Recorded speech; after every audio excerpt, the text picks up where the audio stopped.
Happy New Year, everybody. Everybody should have a good Gebench 2017.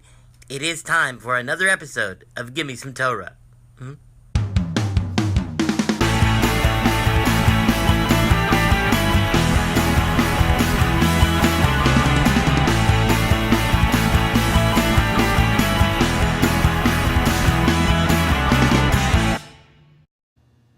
Hey, what's up, everybody?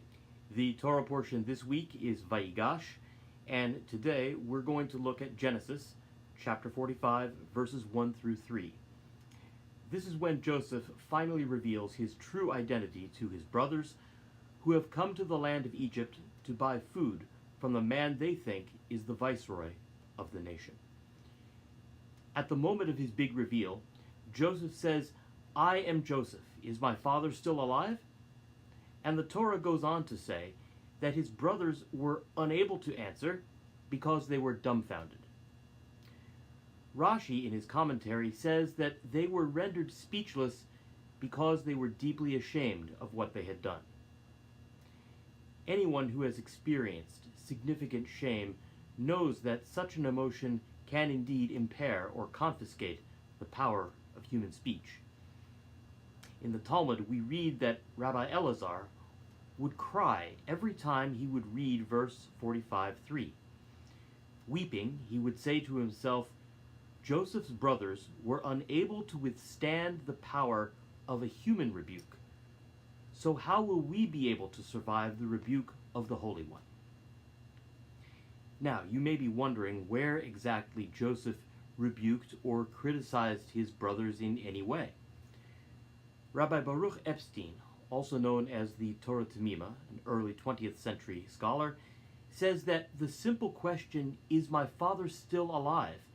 devastated his brothers and caused them to feel so much shame that they could not talk.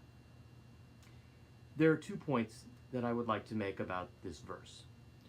First, in my humble opinion, Rabbi Elazar got it backwards. It's human beings who are cruel when they give criticism and rebuke.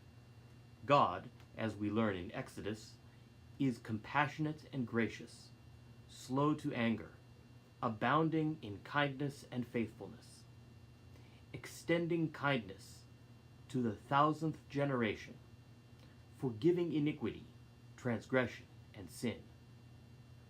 Those of you who believe that the Jewish conception of God is angry and punitive have it all wrong. The idea of a loving God, a God who cares about human beings, is in fact the foundation of the Torah. Second, this verse teaches us how to give an effective rebuke to those who need or deserve it. If you have to criticize someone, the best rebuke is the shortest one. Reading someone the riot act is simply not effective because it generally makes people defensive and unwilling to listen. Instead, the best way to rebuke people is to ask a question that causes them to criticize themselves. That is exactly what Joseph did when he said, "Is my father still alive?" And that's all for now. I'm Rabbi Eli Garfinkel. Check back soon for another episode of Gimme Some Torah. Check out all my apps at the link below. Have a Shavua Tov, a great week, and a happy civil year of 2017.